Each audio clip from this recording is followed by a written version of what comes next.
Hello viewers, আসসালামু আলাইকুম। স্বাগতম জানাচ্ছি আমার আরো একটি নতুন ভিডিওতে। আজকের ভিডিওতে আমি আলোচনা করতে যাচ্ছি কুমিল্লার পারিবারিক অপারেটর এশিয়াকে নিয়ে। কুমিল্লার পারিবারিক অপারেটর বলার মূলত কারণ হলো, কারণ এশিয়া কুমিল্লা জেলাতে ৩ সেক্টরে বিভক্ত হয়ে সার্ভিস প্রদান করে থাকে।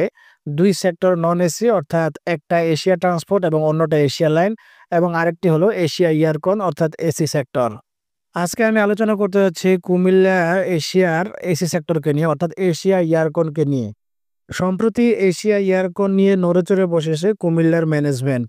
কারণ তারা সম্প্রতি কুমিল্লার এসি সার্ভিসকে আরও শক্তপোক্ত করতে তাদের বহরে নতুন বাসের পাশাপাশি তাদের পুরাতন যে গাড়িগুলো ছিল সেগুলোকে রিবডি, রিফন্ড এবং রিপেন্ট, তার পাশাপাশি বিতর্গত ইন্টেরিয়র এবং মধ্যে নতুনত্ব ডিজাইন তৈরি করতেছে।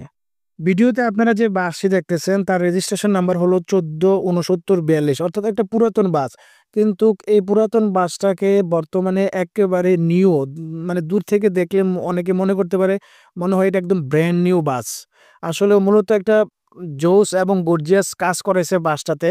তাদের এই বাসটাতে নতুন পেইন্ট এপ্লাই করা হয়েছে, তার পাশাপাশি ফ্রন্টে কাজ করাইছে, ব্যাক সাইডে কাজ করাইছে। সর্বোপরি মোটামুটি ভালো একটা লুকিং দিছে তারা এই বাসটার মধ্যে।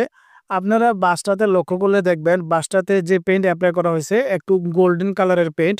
তার পাশাপাশি ব্লু যেই ডিজাইনটা আছে, ব্লু ডিজাইনও এই গোল্ডেনের ভিতরে এপ্লাই করছে। আমার কাছে পেইন্টটা মোটামুটি ভালোই লাগছে। এসির মধ্যে মনে হয় পেইন্টটা যায়, খারাপ লাগে না। আশা করি আপনাদের কাছেও পেইন্টটা ভালো লাগবে। কুমিল্লাতে আগে জাঙ্গালিয়া যে বাস স্ট্যান্ড ছিল, সে বাস স্ট্যান্ড থেকে কুমিল্লার এশিয়া, রয়্যাল, মিয়ামি ৩ টা এসি অপারেটর সার্ভিস প্রদান করত। কিন্তু বর্তমানে আম রয়্যাল যে আছে সেটা শাসনগাছা চলে গেছে। কুমিল্লা জাঙ্গালিয়া থেকে তারা সার্ভিস দেয় না। এখন বর্তমানে কুমিল্লা জাঙ্গালিয়া থেকে শুধুমাত্র এশিয়া এবং মিয়ামি সার্ভিস দিচ্ছে। তো ২ বাসের মধ্যে মোটামুটি একটা প্রতিদ্বন্দ্বিতা চলতেছে। তো ২ বাসের যেহেতু প্রতিদ্বন্দ্বিতা চলতেছে, সেই হিসেবে ভালো সার্ভিস দেওয়ার লক্ষ্যে মোটামুটি ঘুরে দাঁড়াবার চেষ্টা করতেছে এশিয়া এয়ারকন। এবার দেখুন বাসের ইন্টেরিয়র। মূলত এই বাসটি ইকোনমি ক্লাস, ২ সিটের কম্বিনেশনে সিটগুলা দেওয়া হয়েছে। তাছাড়াও সামনে প্লাটিনাম সিট আছে, অর্থাৎ ৬ টা প্লাটিনাম সিট থাকে। আর প্লাটিনাম সিটের তারা ভাড়া নির্ধারণ করছে হলো ৳৪০০, আর হলো যেটা ইকোনমি ক্লাস আছে ওইটার ভাড়া হলো ৳৩৫০। বাসটির ইন্টেরিয়র ডিজাইনে মোটামুটি হালকা পাতলায় কাজ করা হইছে। তেমন অতিরিক্ত গর্জিয়াস কাজ করানো হয় নাই। মোটামুটি কাজ করাইছে। বাইরের লুকিংটাকে একটু জোশ বা গর্জিয়াস করার চেষ্টা করছে।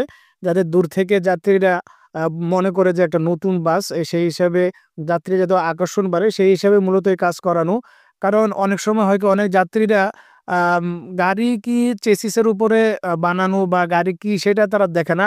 যদি দূর থেকে হঠাৎ করে দেখে যে না গাড়িটা নতুন, তো মনে করে যে না এই গাড়িতে কইরা যদি আমি ভ্রমণ করি হয়তোবা আমার একটু আরামদায়ক একটা কমফোর্টেবল ভ্রমণ হবে। সেই হিসেবে গাড়ির মধ্যে নতুনত্বর ছোঁয়া দেওয়া। আপনি যদি এশিয়া করে কুমিল্লা থেকে ঢাকা যেতে চান তাহলে আপনি জাঙ্গালিয়া বাস কাউন্টার থেকে টিকিট ক্রয় করে যেতে পারবেন। এছাড়াও তাদের বিশ্ব রোড ক্যান্টনমেন্ট কাউন্টার আছে, সেখান থেকেও যেতে পারবেন। তো বাস আপনাদের কাছে কেমন লাগলো অবশ্যই কমেন্ট করে জানাবেন। তো ভিউয়ার্স, আজ এই পর্যন্ত। সবাই ভালো থাকবেন, সুস্থ থাকবেন। আল্লাহ হাফেজ।